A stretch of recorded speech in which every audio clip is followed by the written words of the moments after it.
one other thing that happened yesterday was the day before yesterday. Actually, Salman Rushdie, the famous author, uh, who wrote a book named The Stanic Verses about 34 years ago, back in the 1980s. He was on the Iranian fatwa list. There was a huge bounty on his head. I think about maybe $15 million or so. And the Ayatollah Khomeini, the famous Ayatollah who was behind the Iranian Revolution, the Iranian Islamic Revolution, who is behind all the current, you know, uh, uh, extremism in Iran and much of the other Islamic world as well. He issued the fatwa against Salman Rushdie himself, and the book that Salman Rushdie wrote was basically the Stanic Verses. It had three stories in it that were running in parallel. The first story was basically the book is a sarcastic book. It's kind of what you would say satirical book, and it was talking about, the story was being told about the Stanic Verses incident with the prophet, where he was made to utter some verses by Satan, and in those verses he was praising the daughters of the god Allah, the Islamic god Allah. According to the pagan beliefs, he had three daughters, and in Quran, Prophet Muhammad even, one of the Quranic verses that were put by Satan in his mouth, he was praising those daughters, and he even said that Muslims should worship those goddesses. So first one was this. Then the second story was the story of Aisha, but the third story was a story of a Shia imam, and some imam, and though Khomeini thought of himself as the imam of the time, that's why he took this thing personally, and he took it so far, and like he took it really personally, and he thought that this book was basically insulting him. So according to a lot of people, this was not about the insult of prophet, because whatever is written in the book is actually inspired by whatever is written in the historical narratives written by Muslims about the life of Prophet, about the seerah of the Prophet. But what was written in the book about a certain Imam who was fooling people, that that echoed a lot with the character of Imam Khomeini. That's why he got offended, and that's why he banned the book, and he put a bounty on uh, Salman Rushdie's head. So this bounty, I for a lot of recent time, Salman Rushdie was not even, you know, taking this bounty serious anymore, because he was thinking that it has been 34 years, and this bounty is very old. No one wants to take it seriously anymore. So he was truly complacent.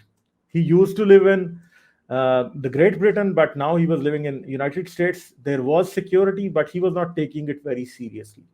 So that is why what happened is that this man, who is I think a Shia from, I think, Jordan or somewhere. Let's So basically, this guy was born in America. He was not, you know, he's not from the Middle East. So a man accused of stabbing Salman Rushdie at literary event pleaded not guilty. But now this guy is pleading not guilty. How, how stupid is it that after stabbing a person, you're saying that I'm not guilty? Two attempted murder charges on Saturday, as the severely injured author appeared to show signs of improvement in the hospital. Hadi Mattar, 24, he's just 24 years of age. This book and this whole of this Salman Rushdie Stanek versus fiasco happened 10 years before even this guy was born. So was arraigned in court in New York State, with prosecutors outlining how Rushdie had been stabbed approximately 10 times in what they described as a planned, premeditated assault. After the on-stage attack on Friday, Rushdie had been helicoptered to hospital and underwent emergency surgery. His agent Andrew Willey had said that writer was on ventilator in danger of losing an eye.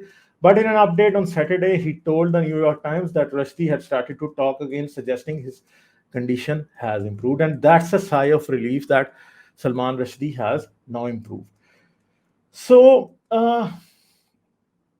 now Rushdie is almost 75 years old, and he's really old, I think. And thankfully, these wounds that he received from this terrorist were not fatal, and hopefully, he is going to recover. And when he recovers, I think we are going to listen from him. He's going to be again on the media. We are going to listen to him, and uh, he is going to recover, and we are going to see more of him. He is not I'm glad that he did not succumb to this attack. He's still alive, and he is going to improve. And I think he's one resilient and really strong person, even in physically, that he has survived such a vicious attack. But this guy who attacked him is a Shia Muslim. He is a follower of Imam Khomeini. He has posters of him in his house and everywhere. So we can understand that still Khomeini is dead, but his evil spirit is still roaming this world, and it has possessed this young man, and he has performed this atrocious terrorist act.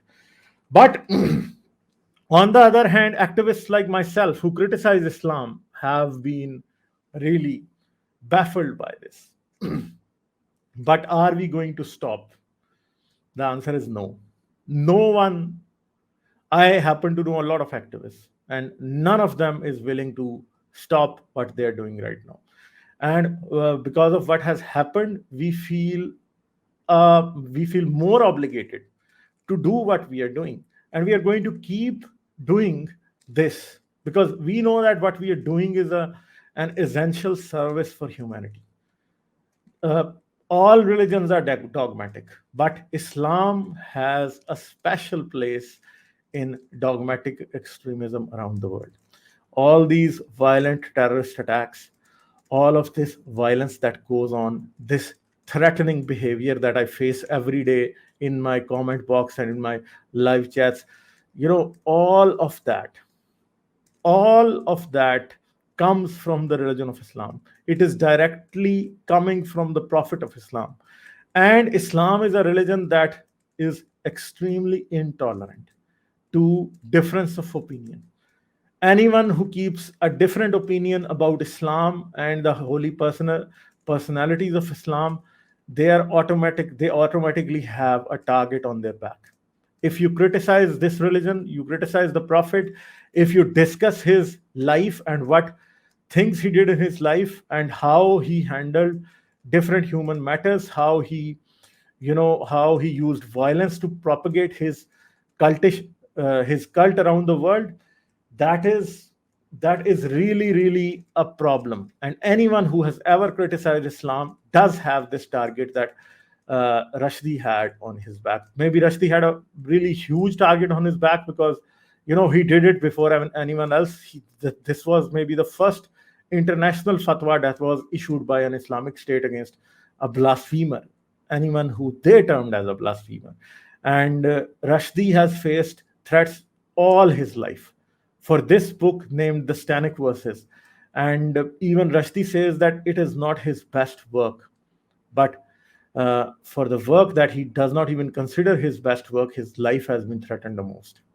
So this book that he even doesn't consider his best work is that has overshadowed the rest of his work, his brilliant work that he has done throughout his life. He has received threats because of this. He has lived in hiding. He hasn't been able to enjoy his life, his freedom, the way that we enjoy our lives. But that's all because of Islam, and that's all because of the bravery that he was brave enough to stand to this atrocious cultish religion of Islam. And that's what has been the cost, that 34 years later, at 75 years of age, he has been stabbed 10 times by a man who is not even one third of his age, who doesn't understand how the world works, who doesn't understand what the truth is and what falsity is.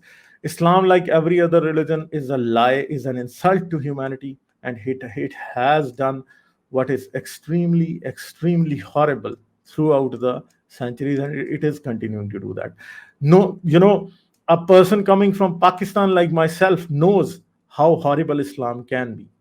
Like on December the 16th, 2014, more than 200 children were killed by Islamic terrorists, according to the Sunnah of the Prophet.